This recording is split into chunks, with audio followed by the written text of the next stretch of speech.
Moreover, cameras can only capture what can be seen and heard. So much context and depth are absent from recorded footage because the camera simply cannot capture what is known to the people depicted in it. By now, most of you have heard about the story involving Mr. William McNeil Jr., a black man who was pulled over on February 19th, 2025 by the Jacksonville, Florida Sheriff's Department. And he was pulled over allegedly for not using his headlights during inclement weather. Now, inclement weather is a theory that we're going to get into in just a moment, but he was pulled over and he did oblige to be pulled over. But once he was asked to step out of the vehicle, this is what happened. Don't tell anyone I'm pulling you over. Give me your driver's license, registration, proof of insurance. No, how you supervising? Excuse me? How you supervising? Why did you pull me over? I already told you. Why did you pull me over? Step out of the vehicle. No, step out of the vehicle. Now, Mr. William McNeil at this point is asking the officer to basically bring his supervisor. He's not complying. He closes the door in defiance, saying that he's not going to get out of the vehicle. At this point, the officer is talking to him and trying to get him to get out of the vehicle, and he calls for backup. And then this happens. Sir, it's the last warning to open the vehicle and exit before we're going to break the window. Open the door and exit or we are going to break the window. Open the door and exit or we are going to break the window. As you can hear, the officer saying, this is your last warning. You're going to be arrested for resisting arrest. And during this time period, a bunch of other squad cars come in. And then what happens after that is troubling. Now, while the body cam is recording the officer, Mr. William McNeil is recording also inside of his vehicle as he's refusing to comply with the officer's demand. And what happened next? Well, it was so bad that we can't show you here on YouTube, but the officer breaks the glass, then punches Mr. William McNeil in the face, and they drag him out, and then there is more assault on Mr. William McNeil. And then, of course, the black internet started talking. First things first, they pulled him over for the headlight infraction. He was driving without his headlights on in the middle of the day during inclement weather, they said. Now, here's the thing about the body cam footage. It's quite incriminating to the cops because it shows that not only was it not inclement weather, it was overcast. It was not raining. It was not fog. There was no reduced visibility. There was no mist, which means legally he did not have to have his headlights on in the state of Florida, which state those are the only instances in which we have to have them on in a combination with our windshield wipers, unless you were driving in the twilight hours of the day or between sunset and sunrise. This stop happened at 4:15 in the afternoon is when he was arrested. This video goes on for several minutes, meaning he was pulled over sometime between 4 o'clock in the afternoon and 4:10, and then his arrest happened at 4:15. Now, this gentleman is saying, listen, Mr. William McNeil was pulled over because of a headlight situation. And the sheriffs are saying that it was inclement weather. So basically, he should have had his headlights on. But the guy's arguing that it's at 4 o'clock in the day in Florida, so there's no real need to have the headlights on. And this theory is just not holding up. And it's all the police's fault. But he also brings up this point. Now, aside from that, let's take a look at the body cam footage on the other half of that. Whereas the cops who then said, remember, he got pulled over for not having his headlights on, cops on the body cam footage then pull up for backup without their headlights on.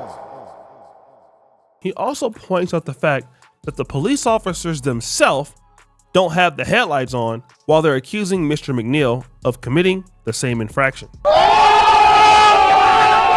So the next person is going to have a difference of opinion about the William McNeil situation. This man did almost everything wrong you could be doing in a car. He was driving on a suspended license, which is an arrestable offense. He was driving without insurance, which is an arrestable offense. And he had weed on him, which is an arrestable offense. Before y'all start talking about why was he pulled over in the first place, in Florida, in inclement weather, you have to turn your headlights on. It's not a request. And for all you people saying, oh, the sky looked clear, you very obviously don't live in Florida. We can have perfectly clear skies and have a rainstorm. We can also have perfectly clear skies and then a mile later have a hurricane. So just because you didn't see the weather, that doesn't make it okay. Was it like a valid reason to pull somebody over? It's cheap, but also dude should have just complied. But he didn't, not because he was like enforcing his constitutional rights, but because he knew he was driving on suspended with no insurance with weed in the car. The dude didn't comply because he was committing a load of crimes at the same time. Now, this individual points out some different things. He says, number one, why didn't he just comply? All right. And that is even something that I thought about when I saw the video. I was like, this could have been a lot easier if he just complied with the officer, but instead he didn't comply with the officer. He actually did something different than what the officer was saying. This creator then points out a few facts. Number one, he's driving on a suspended license. 2, he's driving without insurance. 3, driving with weed in the car. I don't believe that weed is legal in Florida. And then he talks about inclement weather. Now, inclement weather may be different or subjective to depending on who it is. While the sky may look clear where you're at, it doesn't mean down the road that it's not heavily raining. And that's very true even in tropical countries like Uganda. I mean, in my part of the city, it can be completely sunny. And then in another part of the city, it's storming. So yes, I can understand what he's saying about inclement weather, right? But then he says, hey, the police officer pulling him over, was it petty or was it cheap? Yes, he does admit that. And both people admit that. Both creators that covered this admitted that. But the reason why William McNeil didn't want to get out of the car is not because he was exercising his right. He understood that he was in the wrong. Again, driving on a suspended license, driving without insurance, driving with weed in the car. Once Mr. McNeil released his footage, then obviously the Jacksonville Sheriff's Department released their body cam footage in response to him showing the complete ordeal of what happened. Now, what did they have to say about it? Today, the Jacksonville Sheriff's Office is releasing information regarding the circumstances of William Anthony McNeil Jr.'s arrest on February 19th of 2025. Yesterday, while I was in church, JSO became aware that cell phone camera footage purportedly of this arrest was circulating on social media. At my direction, the agency immediately began both a criminal and administrative review of the officer's actions. These administrative reviews are ongoing, but the state attorney's office has determined that none of the involved officers violated criminal law. Now, the Jacksonville Police Department, they don't feel that any crime was broken by the officers. They believe that the force used on Mr. McNeil was justified. I did check out some comments of how some people felt about this, and Nurse BBW says, oh, he finna get paid. Call your supervisor. It should have never escalated after that statement. You have this person, everyone's saying comply, but know your rights. He has the right to ask for the supervisor. The cop was not telling him what he was being pulled for. He wasn't resisting. He said he was trying to have a conversation, and the cop says that's not how it works. Authority complex. Actually, if you close the door, technically you are resisting. All right. So I don't agree with that because he was resisting. Y'all talking about comply. This was a routine traffic stop. How is he being arrested for resisting when you was never told why he's being pulled over for and what? You can say the reason I'm pulling you over is because you're under arrest and resisting. How is he under arrest and no one Mirandaized him? Y'all talking about comply with? The other person goes, this is a traffic stop. They treat criminals that have shot up a church, grocery store, and schools better. If he was white, they would have stayed there all day answering questions and being clear. This is something I can also agree with. But the question is, did the punishment received by the man, was it necessary from the police force? My answer is no. All right. And that's the point. Now, obviously the young man, and I'll tell anybody black, you may not make it home that night. All right. You trying to make it difficult or making it hard for somebody else, a police officer who may lose his cool. And if you're in the wrong, if you do have stuff in your car, and the more you try to drag it out, driving on a suspended license, you're going to go to jail anyway. So having a supervisor or having a right to do that, if you get caught with something illegal and you know that you're down bad, it's just best to get it over with. All right. Because he could have been killed. That's the one thing I'll tell you.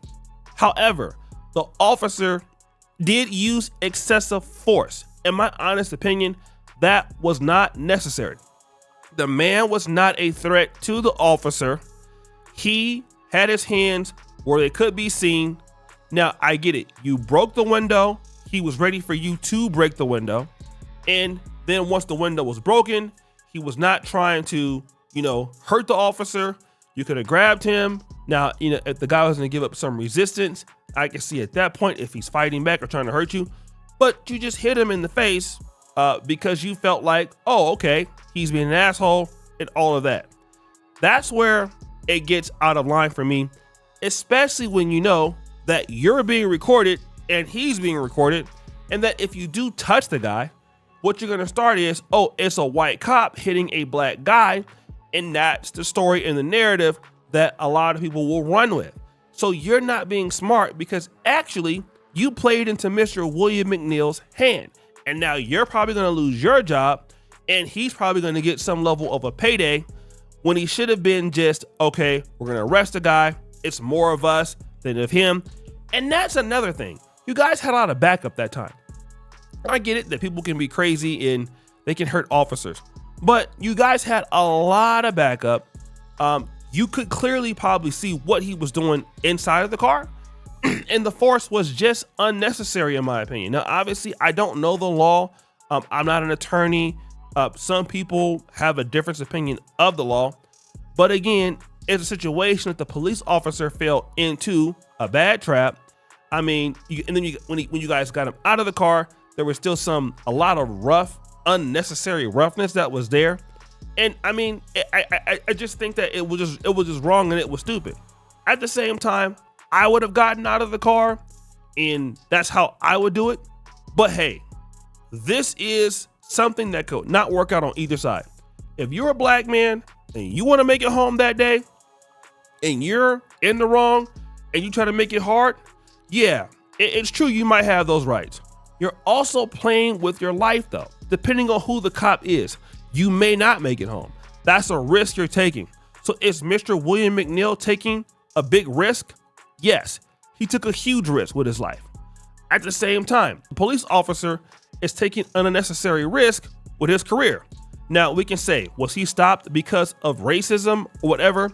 I don't know.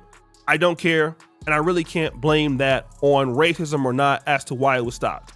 Now, we can believe that if it was a white person, it would have been handled differently. But hey, he was stopped. And according to what he had in the car and having a suspended license, he was in the wrong. That's what I could tell you. If he had his license and he had his stuff with him, it would have been a routine traffic stop. He would have went on about his day. Everybody would have been happy. He didn't have those things. The reality of it is now the situation has blown up and now it looks like a race issue. Okay. It looks like a race issue, but clearly I don't really see it so much as a race issue from my standpoint. From what I see, I think that this is like a situation that has some racial undertones, but not completely racist because of how Mr. McNeil handled the situation, but he's about to get paid. All right. I would never recommend the way that Mr. McNeil handled this, that you should do that also. But yes, the police officer out of line, out of control. All right. Doesn't seem to have the mental fortitude to be a cop. So guys, what do you think? It's your boy O'Shea Duke Jackson back at it again with another episode of The Celebrity Drunk. Please, for all of you, subscribe to the bell. We're out.